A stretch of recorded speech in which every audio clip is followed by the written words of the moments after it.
Hello, this is our presentation on the analysis of dapsone analogs in Hansen's disease using molecular docking. This is by me, Micah, and Fatima. And this is for organic chemistry 2 taught by Dr. Williams. And today is April 23rd. So our drug of choice is dapsone. It's an antimicrobial and anti-inflammatory drug taken orally. It's one of the drugs used to treat Hansen's disease, more commonly known as leprosy. And to treat Hansen's disease, you don't just take one medication, you take multi-drug therapy. But this is one of the drugs being used for Hansen's disease. And Hansen's disease will be a partial focus of this project. Dapsone is also used for dermatitis hermatiformis, which benefits from dapsone's anti-inflammatory traits. Dapsone is also used for acne vulgaris, a chronic inflammatory condition. And if you're using it for acne, you're using it in the gel form, not in the pill form, as it's used for Hansen's disease. And it also has other unapproved uses as an antimicrobial, specifically in HIV patients. If for a patient that's diagnosed with Hansen's disease, the required daily dose that's taken for an adult is 100 milligrams. And if it's a child, it's less. The treatment duration varies depending on the severity of the case. If you have 1 to 5 skin lesions, you'll take it for 6 months. If you have more than 5, it's a year. So the cost of purchase in the US for a customer would be $100 for 30 100 milligram tablets. That's so if you're taking it for 6 months, that would be about $600. Now that's without insurance. If you have insurance, it's probably cheaper. And for endemic countries, the cost is not $100 because I'll just go to the next slide here. So here are the countries where Hansen's disease is endemic. It is endemic to Brazil, India, countries in Africa, and you can also see in certain parts of Indonesia, and a country east of India on the map. So these countries are poor. Well, you could say that they have less access to funding as other countries may have. So if they were to be diagnosed or they believe that they have leprosy, then taking a medication that costs $100 per month is not very feasible. So that is why the World Health Organization started a program to bring the cost of dapsone and other multi-drug therapies for leprosy to $0. So it's free. For countries that are endemic for leprosy, meaning that they will have consistent cases of leprosy. And this is the new cases of leprosy in 2024. In Brazil, India, and Indonesia, it looks like it's over 10,000 new cases, according to the World Health Organization. Yes. So, next we have, Mycobacterium leprae is the drug, no, it's the bacteria that causes leprosy. It thrives in cooler temperatures and the skin, upper respiratory tract, eyes, and armadillos. So it does not thrive on the more inside tissue of humans. It has to stay on the more exterior parts because it thrives in cooler temperatures. Armadillos don't have the same temperature of homeostasis as humans do. They have a lower temperature at homeostasis. So Mycobacterium leprae can survive more easily in armadillos. That's part of the reason why there's random cases of, or you could say there's sporadic cases of leprosy in Texas, because people touch armadillos that have Mycobacterium leprae, and the Mycobacterium leprae come onto the skin of a person, and he becomes infected with the bacteria. So this bacteria is the only known bacteria to affect Schwann cells, and Schwann cells support the peripheral nervous system. This bacteria, it reverses Schwann cells to a characteristic of stem cells. So basically the Schwann cells lose their functionality. Bacteria, okay, so bacteria will grow very slowly on the peripheral nervous system. And this is important because our bodies are used to bacteria that grow quickly, and it'll attack it based on that characteristic. But because this grows slowly, it can take a long time for you to see that you're infected with leprosy.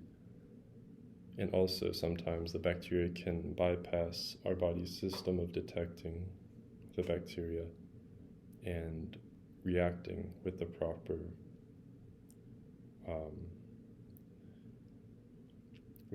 reaction, which is not an antibody. It is a T cell, actually. It should result in the reaction of cytotoxic T cells. And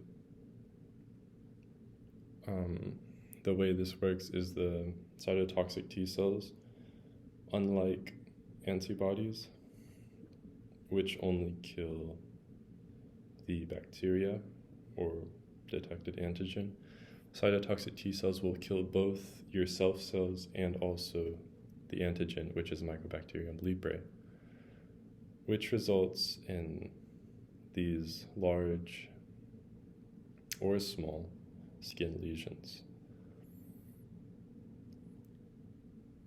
Now, this is if our body is successful at killing the bacteria in our self cells. If it is not, the bacteria will overgrow and also show skin lesions, which you can commonly see on certain armadillos. They can actually have these skin lesions because they have that temperature that supports Mycobacterium leprae. Okay, and then besides skin lesions, there are also other very, uh, very bad side effects, such as ignored injuries. So, because this bacteria interferes with Schwann cells, it interferes with our peripheral nervous system. It prevents you from feeling pain on your skin, especially on the area, especially on the area that has the infection of Mycobacterium leprae. Another side effect is damaged motor nerves. So your peripheral nervous system is needed to effectively move your muscles.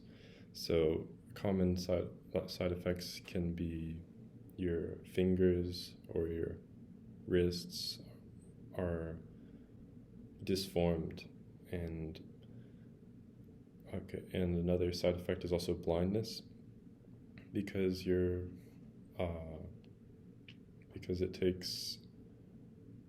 it's a motor function to blink, and as this leprae develops on your body, you'll lose that function, your eyes will dry out, you'll go blind. Also, your eyes are involved in your peripheral nervous system. So as you can see, this is a pretty fatal disease that infects your entire peripheral nervous system. And I put other on here as rejection from society, because this bacteria it resides on your skin, and if you touch another person, they have a possibility of catching leprosy. So commonly in history, we see that lepers or a person infected with leprosy are rejected from society. So why is dapsone effective? So we use dapsone along with other medications.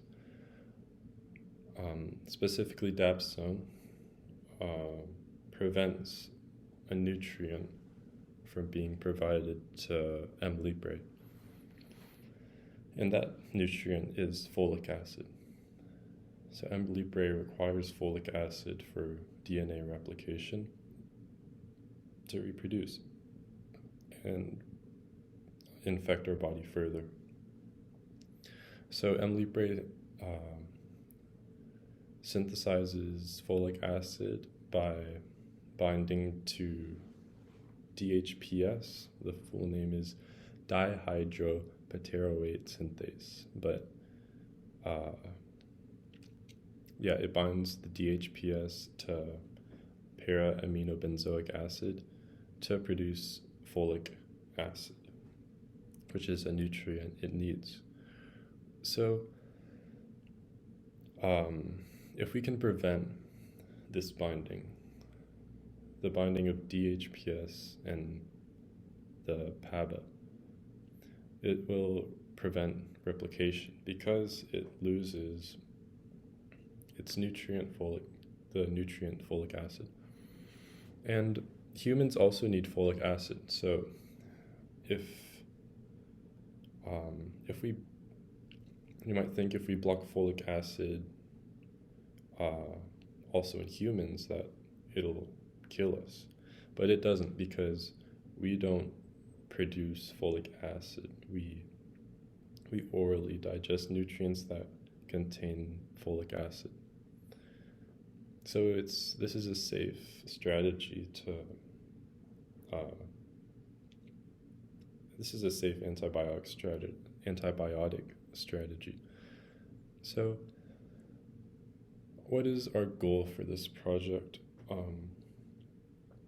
we know that dapsone is effective, and there, and we've looked at the data for dapsone's effectiveness, and dapsone has a specific toxicity and binding energy, and if we can increase the binding energy of dapsone, it will more effectively prevent this production of folic acid and improve at its antibiotic trait. Another goal that is important is decreasing toxicity to humans, because we don't want to kill ourselves, because if you take a toxic drug, it's bad. Now, dapsone is a level 3. It has level 3 toxicity, and we will get to that later in this project. Okay, so dapsone is also known as 4-aminophenylsulfone, and it has the molecular formula of C12H12 and 2O2S, and it has the molecular weight of 248.3 grams per mole. And the dapsone molecule is made up of these two benzene rings that are connected by the sulfonyl bridge right here. And it has two amine groups on each, it has two amine groups, one on each ring. And these amine groups are actually very critical for the binding of DHPS, but they also happen to be responsible for the toxicity of the dapsone molecule through the CYP2E1 mediated hydroxylation. And here the IBM reaction suggested that synthesizing dapsone by reducing these nitro groups of 4,4-dinitrophenylsulfone to amines using PD as a catalyst in ethanol, and this has a confidence score of 0.98. Okay, so the way that dapsone works is that it completely inhibits the dihydroterate synthase, or DHPS, which is an enzyme that is needed to do the folate synthesis pathway in M. leprae. And normally DHPS combines H2-PT-PP with PABA to produce the 7A dihydropterate, which is a precursor for folate. And dapsone actually mimics PABA structure just closely enough to be able to bind to the DHPS binding active site, and it blocks the reaction. And without the folate, the bacteria can't synthesize amino acids that are needed for DNA replication, such as glycine and methionine. So this causes them to die.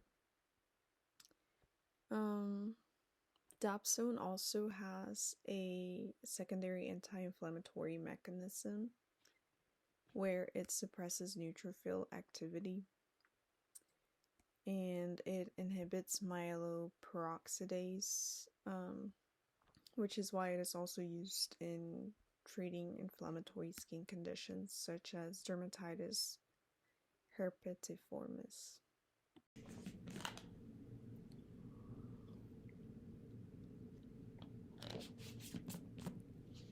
Okay, pharmacokinetics.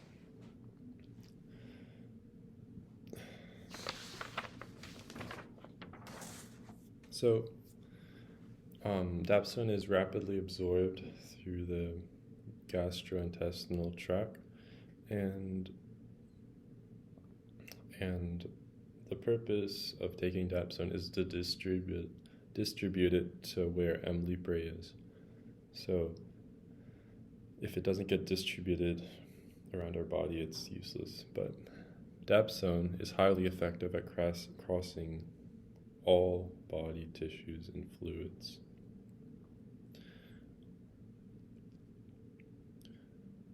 It even crosses the blood-brain barrier, and it's also found in breast milk if the if the person has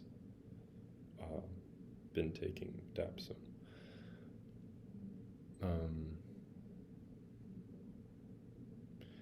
And this is a good thing only if it's not toxic, because if the drug is toxic and it's being distributed around your whole body, that would be bad. Now the metabolism. So it starts out in dapsone. You take it orally. It can go down two main paths, and the most main path is a non-toxic pathway, thankfully. And this is the N-acetylation path. On the right, you can see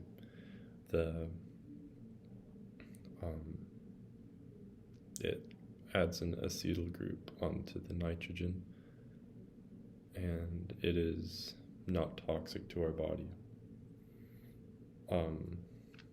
And the result of the N-acetylation is monoacetaldapsone. Now, on the other hand, there are other things that dapsone there are other things that dapsone can turn into through metabolism, such as if dapsone undergoes N-hydroxylation, it'll add an OH onto the nitrogen, and this is toxic to our body. So this is actually how we based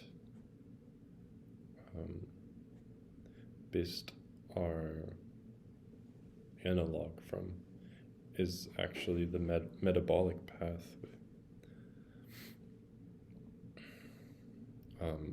As you'll see later in this presentation, our analog of choice will be monoacetaldapsone, which you can see on the bottom right, and it is one step in the non-toxic path. And the idea is that this will be effective because it retains the NH2, which is required to bind to DHPS, and it should continue down the non-toxic pathway and be excreted as urine. Unlike dapsone hydroxylamine. But yeah, that's where we got our analog of choice, as you can see later in the presentation. And I already said it's excreted as urine. And it has a half-life of about 25 hours. This is where half-life, meaning its concentration, doesn't go down to half until 25 hours. This is why you need to take it daily, because after 25 hours the half-life is out. So our methods of analysis is we used Autodoc to predict the binding energy. We predicted toxicity with Protox. We used PLIP, protein ligand interaction profiler, to visualize the ligand protein interaction.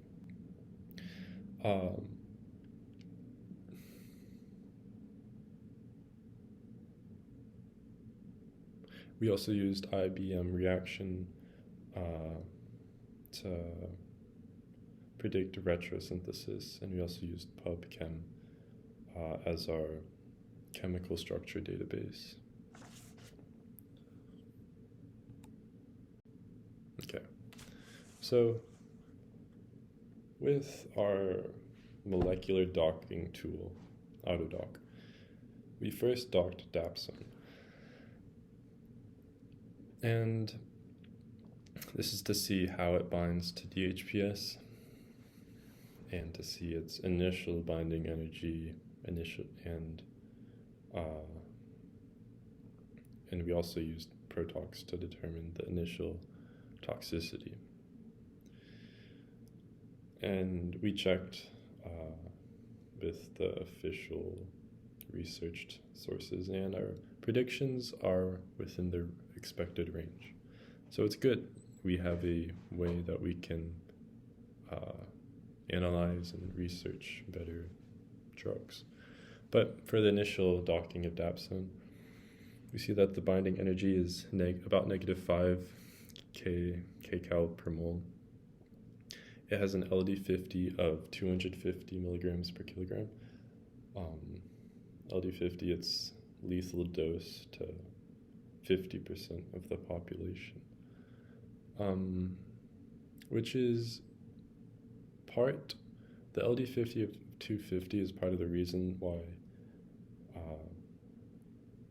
our main goal of this project is to lower toxicity, because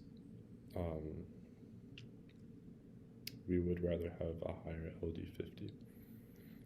Because if you take too much of dapsone, you'll have bad side effects. And it has a toxicity class of 3. I already said it's lethal in high doses. And now we have the PLIP. So this thing in the bottom right is the visualization of how the interaction looks between dapsone and DHPS. So we can see that we have aspartic acid, the ASP, on the left side. It has formed a hydrogen bond to NH2's hydrogen attached to the ligand in orange. The ligand, the NH2 attached to the cyclohexane. We also have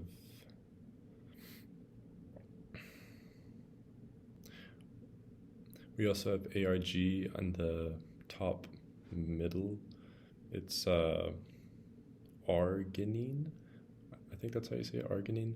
It's positively charged, and it forms a hydrogen bond to the sulfone oxygen. So there's a oxygen attached to the sulfur, and this is on the other side of the cyclohexane, but it's a little bit hard to see from this angle. We also have in the left bottom we have PHE, phenylalanine, and this is an amino acid. These are all amino acids. It pi stacks with dapsone's ring, and the electrons of both rings overlap. We also have serine as SCR and THR threonine, and those both have OHs that bond to the sulfone oxygens. And this is how it looks when dapsone successfully binds to DHPS. It'll have these interactions. And this helps because um, we can see for our future interactions how uh, it may interact differently and have different binding energies. Okay. So now we have our overview of our analogs. We had more analogs we planned on completing. However, we had some technical difficulties that prevented us from doing that. But through much problem solving, we figured out how to bind these three analogs. So for analog 1, we have a methyl ortho to NH2, and the thought process behind this is that the methyl will donate electrons to the NH2, and this hopefully prevents the formation of the toxic pathway that you can observe when we went over the metabolic pathway.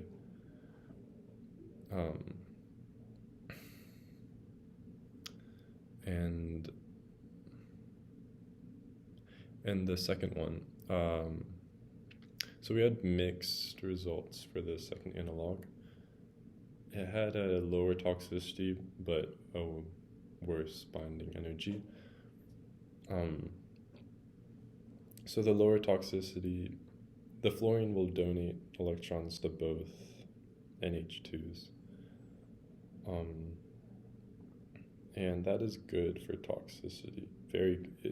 This had a really good, really low toxicity when we tested this. I believe it's because the NH2s had more partial negative charge than it normally does. But for the binding energy is worse for this, unfortunately.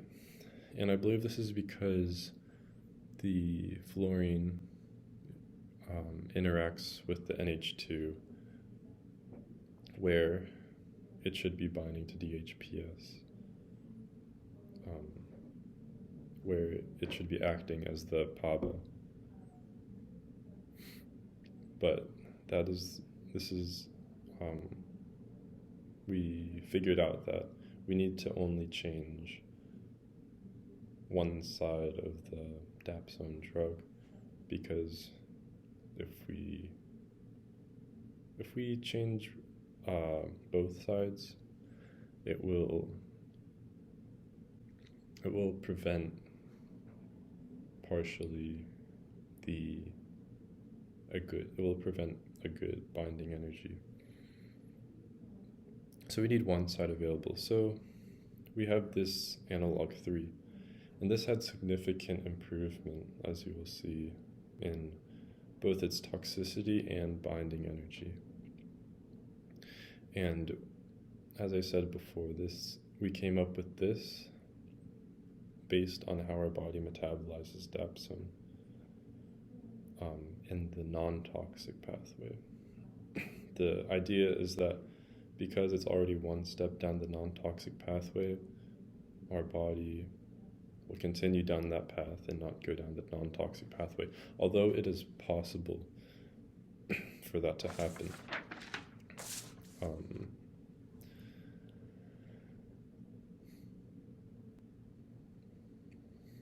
Yeah, and also on the right side of analog 3, you can see the PABA is, the binding site is retained, which is what we want.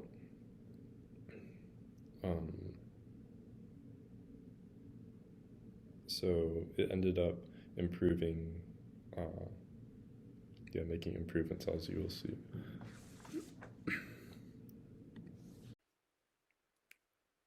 Analog 3 is monoacetyl dapsone, which we modified by acetylating one of the NH2 groups, which was this one. And our thinking pathway with this was to block the CYP2E hydroxylation pathway, which is a primary mechanism that is responsible for the toxicity of dapsone. And by essentially capping that nitrogen with an acetyl group, we predicted that it would be a lot safer while still being able to bind to to DHPS because we left this amine group. And when we ran this in Autodoc, the estimated free binding energy confirmed this. We got a result of negative 6.48 kcals per mole compared to dapsones, which was 4.98 kcals per mole. And this is a 1.5 kcal per mole improvement, which would indicate that this new analog binds a lot better to the DHPS active site. We also ran it through Protox, and we got an LD score of 10,000 milligrams per gram, bringing it up to a toxicity, well, I guess it would be down. It decreased the toxicity by about 40-fold, and it moved the toxicity from a class 3 to a class 5. Analog 3 targets the same PABA binding site or binding pocket of DHPS, which was confirmed by the PDB structure of 3TYA that is consistent with dapsone's known mechanism of action. Okay, so for our chosen analog, analog 3, we have to figure out how to make it. So we do this by synthesizing it. So it's very similar to the synthesis of dapsone. The only difference is one reaction. So we start with 4-acetamidobenzene sulfonate. That is it has a SO2 on the right side and then an acetyl group on the left. So, and it's reacted with chlorine, para to NO2. So the negatively charged sulfur will attack the carbon attached to chlorine, and the chlorine will leave, and that will form 4-acetamido-4-nitrodiphenyl sulfone. And now you have sulfur with 2 oxygens and also 2 benzene rings, one with NO2 and one with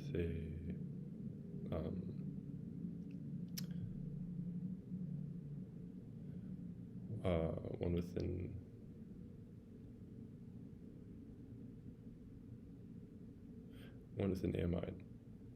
So now, this is it only takes one more reaction to get to our analog. But if we reacted this middle molecule right here with SnCl2 and HCl, it'll reduce both the NO2 and the acetyl to NH2, and that will form dapsone.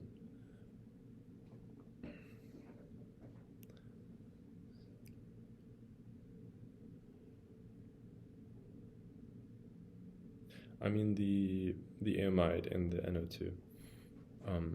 But for this middle molecule here, if we react it with iron, NH+,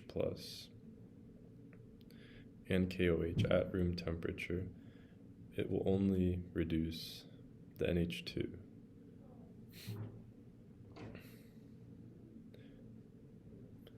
And the amide will retain its structure. Now, if this was done in harsh conditions, the amide would reduce to a mean, but this is why we need to do it in room temperature conditions. But the FeH plus, it'll add to the oxygen and it'll leave as water, and the nitrogen will pick up hydrogen, and KOH will it'll react with the HCl that was previously made, and it'll produce H2O and KCl, which is a harmless salt. It also neutralizes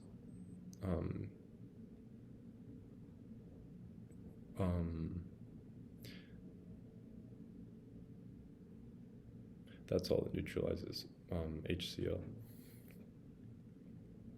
And now through this reaction, we have reduced the NO2 to NH2,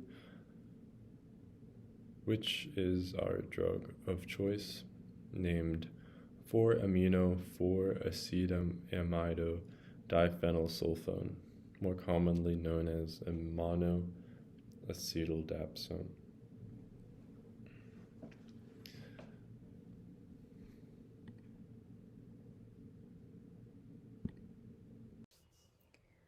So our goal was to improve dapsone by increasing its binding affinity to DHPS while also reducing its known toxicity. And to do this, we tested 3 different analogs using molecular docking and the toxicity prediction. After doing this, our analog 3, which was monoacetaldapsone, was able to achieve both goals simultaneously. And it bound more strongly than original dapsone at negative 6.48 kcals per mole. And it was also predicted to be 40 times less toxic with an LD50 score of 10,000 milligrams per kilogram. Our acetylation strategy worked by blocking the NH2 group, which was responsible for the CYP2E1 mediated hydroxylation. So, analog 3 would make a strong candidate for further investigation as a safer alternative to the original dapsone in treating Hansen's disease. And these are our references. Thank you.